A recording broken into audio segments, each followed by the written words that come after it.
Masechet Tumura, résumé du Daf Yud Dalet. Alors on commence le deuxième Perek Bezrat Hashem.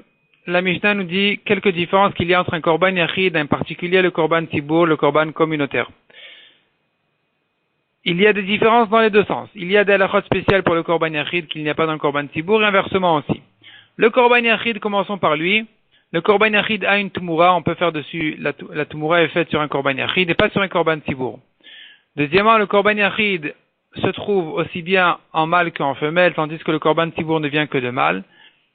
Troisièmement, le Korban Yachid, s'il n'a pas été fait en son temps, on est responsable de le faire ensuite, tandis que le Korban Tibour, dès que son temps est passé, c'est terminé.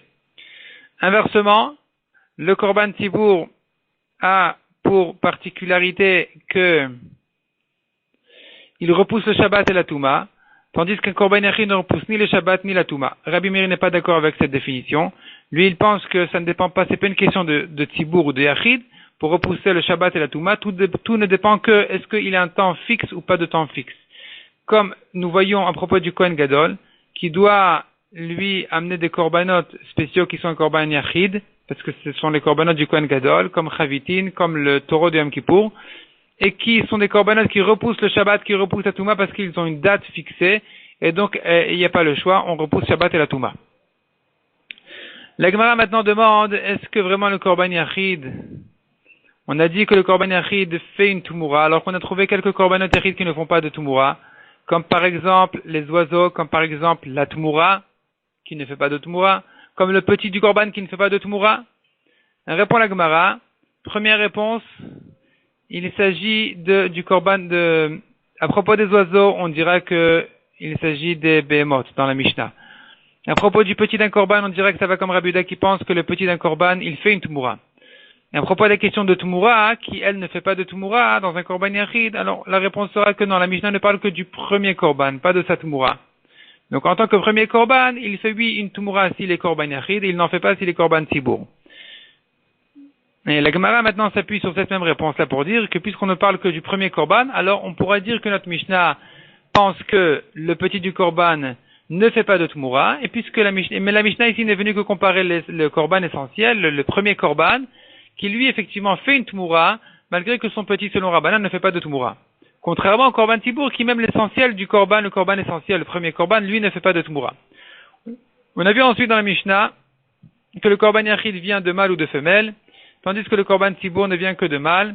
La Gemara demande et pourtant, on a trouvé quelques Korbanot Yachid qui ne viennent que de mâle et pas de femelle. Et la Gemara répond que, en général, tous les Korbanot Yachid qui viennent de mâle, on trouve aussi des exceptions qui viennent de femelles. Et en dehors du Korban Hacham qui ne vient que de mâle, mais puisqu'on n'en a pas trouvé en tant que Korban Tibour, alors la Mishnah n'en parle pas. Deuxième réponse, et la Gemara, on pourrait lire la Mishnah autrement. On pourrait comprendre de la Mishnah que dans les Korbanot Yachid, nous avons un Korban qui vient aussi bien de mâle comme de femelle, qui est le Korban Shlamim, tandis que dans les Korbanot Tibour, on n'a aucun Korban qui vient de mâle ou de femelle. Tous ne viennent que de mâle. On a vu ensuite dans la Mishnah, les Korbanot Yachid, on est responsable de les faire, mais de les faire même après leur temps, tandis que le Korban Tibour, on n'est pas responsable de le faire après son temps. La Gemara apprend du pasuk qui dit, on a deux psukim qui disent que, d'abord, on apprend du pasuk Dvariam Biomo que le Korban Moussaf se fait la journée, toute la journée, mais que le jour même et pas le lendemain, tandis que les Nesachim de vin qui viennent accompagner le Korban, les Nesachim de vin sont faits même après le jour du Yom Tov.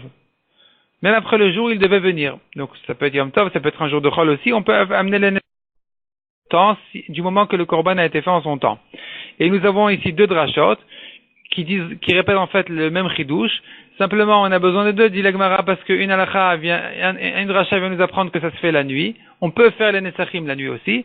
Et une autre drasha qui vient nous apprendre que les Nesachim peuvent être faits le lendemain aussi. La Gemara demande, et pourtant les Nesachim ne se font pas la nuit, ils ne se font que le jour. Répond la Gemara que on pourrait faire la différence. Au début, la Gemara, elle veut effacer de la Braïta qui dit que ça ne se fait que le jour, puisque ici on voit que ça se fait la nuit aussi. Ensuite, la Gemara dit non, on peut faire la différence entre des Nesachim qui viennent accompagner un Korban qui eux ne se font que le jour, et des Nesachim qui viennent indépendamment des Korban qui se font aussi la nuit. D'ailleurs, dit la Gemara, si on les a reçus au Beth Amikdash, ils sont arrivés la nuit, les Nesachim de vin, on les sanctifie la nuit, on les fait la nuit, dès qu'arrive le matin, ils deviennent psulim, déjà parce que leur moment devait être fait la nuit. Ensuite, la Gemara elle ramène la dracha du Pasuk qui parle des jours de fête, de Chol HaMoed, pendant lesquels on peut faire toutes sortes de korbanot, des nedarim, des nedavot, qui sont les korbanot qui sont facultatifs, qui viennent en tant que vœux, en tant que don. Le Pasuk continue et dit les korbanot Ola sont faits aussi pendant Chol HaMoed. Et la Gemara explique qu'il s'agit d'un korban Ola obligatoire, parce que le korban Ola qui vient en tant que nedar et nedava, on vient de le dire. Donc un korban Ola obligatoire. Et la Gemara dit qui est le korban Ola obligatoire, une femme qui a accouché ou le Metzora. Ensuite, les menachot aussi, on les fait pendant Chol HaMoed. De quoi il s'agit? Puisque Neder et Nedava, on a déjà dit, donc il faut trouver une mincha obligatoire, qui est la mincha de celui qui a fauté, ou bien de la sota. Les Nesachim et les Shlamim aussi viennent Chol HaMoed. On apprend du rapport entre Nesachim et Shlamim que, de même que le Shlamim est fait le jour, de la même manière les Nesachim ne se font que le jour et pas la nuit. Donc selon ce qu'on a expliqué en haut, il s'agit de Nesachim qui viennent accompagner le korban. Et du mot Shlamim, on apprend un korban Shlamim obligatoire, qui est dans la Gemara deux versions. Soit il s'agit du korban Shlamim du Nazir, qui est considéré comme un korban obligatoire après que le Nazir a pris sur lui la Nazirout. Soit on dit que non, puisque la Nazirout n'était pas obligatoire, alors son korban aussi n'est pas considéré comme obligatoire, mais que comme un Neder ou Nedava. Et donc ça a été déjà cité dans le Pasuk. Et d'ailleurs, justement, selon cette svara-là, alors on dira que puisque le korban de Shlamim du Nazir est considéré comme un Neder ou Nedava, alors il peut être fait dans une Bamat Yachid. On n'a pas besoin de l'amener au grand Misbeach. Du moment, pendant les périodes où on avait le droit de faire chacun son petit Misbeach, on pouvait les faire aussi là-bas. Et donc de quoi il s'agit ici? Il ne s'agit pas du korban Shlamim du Nazir, selon cet avis-là.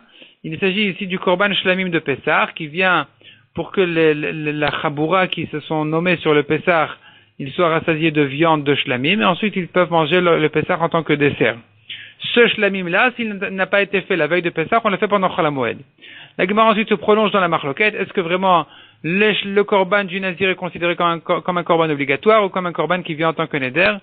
La Gemara ramène au passage toute l'histoire de Avshalom qui disait qu'il devait sacrifier son shlamim qu'il a fait en neder alors qu'il était Nazir. Et là, on se posera, là justement, l'explication du Pasuk dépendra de ça.